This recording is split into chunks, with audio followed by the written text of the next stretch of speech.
नमस्कार मित्रों, आज हम प्रमुख असंक्रामक रोग देखेंगे और सबसे पहले अपन देखते हैं कि असंक्रामक रोग होते क्या है। तो ये सभी कम्पिटिटिव एग्जाम्स के लिए अपने इम्पोर्टेंट है और अपन वही रोग देखेंगे जो अपने लिए बहुत ज़्यादा महत्वपूर्ण है। ठीक है, तो असंक्रामक रोग क्या होते हैं? देखो, असंक्रामक रोग ऐसे रोग होते हैं जो एक व्यक्ति से दूसरे व्यक्ति में संक्रमण के माध्यम से नहीं फैलते। जैसे अपन ने पहले देखे थे संक्रामक रोग, तो संक्रामक रोग क्या होते हैं? एक व्यक्ति से दूसरे व्यक्ति में फैल सकते हैं। जैसे कोरोना वायरस, तो वो क्या था? एक व्यक्ति से दूसरे व्यक्ति में फैल रहा था।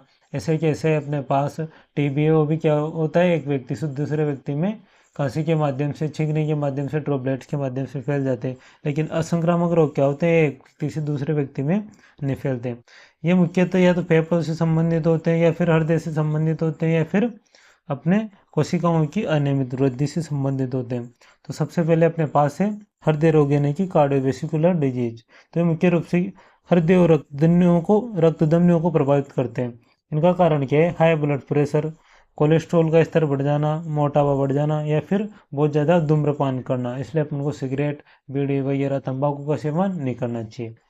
इसके जो एग्जाम्पल है हृदय रोग के, वो कौन कौन से हैं? हार्ट अटैक, स्ट्रोक और हृदयाघात। सबसे फेमस है अपने हार्ट अटैक। ये इस तरह से अपने हार्ट अटैक आ जाता है जब सही से अपनी जीवन शैली नहीं जीते, और या फिर कोलेस्ट्रॉल बढ़ जाता है ना अपने, तो हृदय रक्त को कर पाता और हृदय फेल मार जाता है, जिससे क्या होता है? अपने हार्ट अटैक आ जाता है। अगला जो रोग है अपने पास, वो है मधुमेह। तो अब देखो मधुमेह क्या होता है।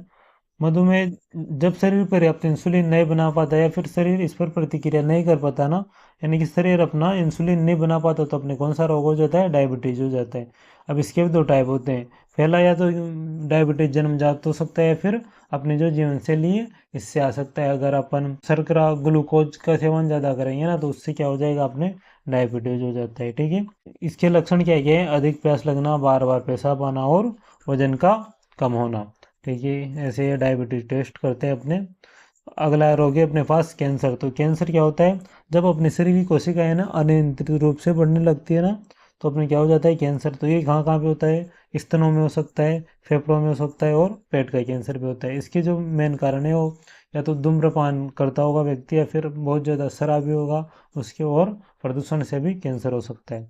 तो ये देखो कैंसर में ये ये सेल थी ना, ये किस तरह से देखो वृद्धि करेगी। अब ये सेल, एक सेल वृद्धि करके बहुत सारी सेल बना लेती है, कैंसर सेल। तो इससे क्या हो जाता है? अपने कैंसर हो जाता है। ठीक है, ये देखो इस तरह से एक सेल थी, बहुत सारी सेल बन गई, तो इससे क्या हो गया? कैंसर हो गया। ठीक है, अगला जो रोग है अपने पास, श्वसन रोग यानी कि क्रोनिक रेस्पिरेटरी डिजीज। लंबे समय तक चलने वाले फेफड़े के रोग के कारण क्या हो जाता है? अपने श्वसन रोग हो जाता है। इसके उदाहरण है अपने पास अस्थमा, ब्रोंकाइटिस। इसका कारण क्या है? प्रदूषण और धूम्रपान। ठीक है, अब देखो, जब आपने धूम्रपान नहीं करते हैं ना, तो नॉर्मल एल्वेलोई जो होती है ना अपने फेफड़ों के अंदर, वो इस तरह की होती है। इसको जूम करके बताता हूँ, इस तरह की होती है, मतलब वो एकदम सही से होती है। लेकिन जैसे व्यक्ति धूम्रपान करने लगता है ना, तो ऐसे वो काले हो जाती है, कार्यशैली खराब हो जाती है एल्वेलोई की। ये क्या करती है? अपने ऑक्सीजन का आदान प्रदान करती है। तो इससे क्या हो जाती है? अपन को श्वसन संबंधी बीमारियां हो जाती है, सांस चढ़ने लग जाती है व्यक्तियों को, इस तरह से। ठीक है, अगला जो रोग है अपने पास, वो है मोटापा यानी कि ओबेसिटी।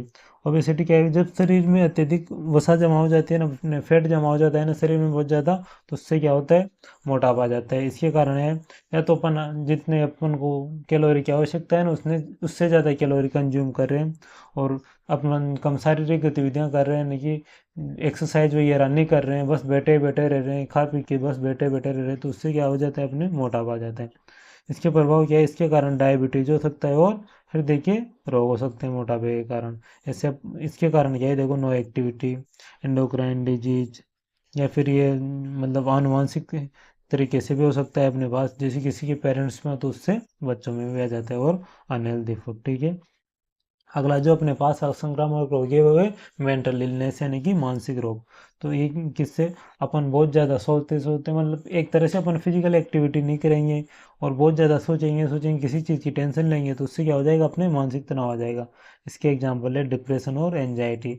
आजकल हर किसी को डिप्रेशन और एंजाइटी हो जाता है। क्यों होता है? क्यों? कार्य तो कम करता है और सोचता ज़्यादा है, इसलिए अपन को सोचना कम चाहिए, कार्य ज़्यादा करना चाहिए।